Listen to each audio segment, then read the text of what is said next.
So let me show you how to see or how to check your Wi-Fi data usage on your Samsung Galaxy Tab S11 Ultra. Like how much data is your Galaxy tablet using. So you want to go into settings, and then under settings on the left hand side, make sure you select connections and then go to data usage. And then at the bottom of that page, you will see Wi-Fi data usage. You can tap on that and you can see how much data your tablet has used. So for me, between October 23rd and November 30th, I've used 142 gigs. Okay. And you can even see what apps are using the most amount of mobile data. I mean, Wi-Fi data.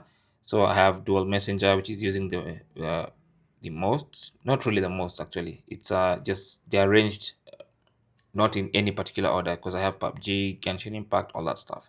So you can see a breakdown of the specific apps and how much specific apps are using of your Wi-Fi data. Thanks for watching and good luck.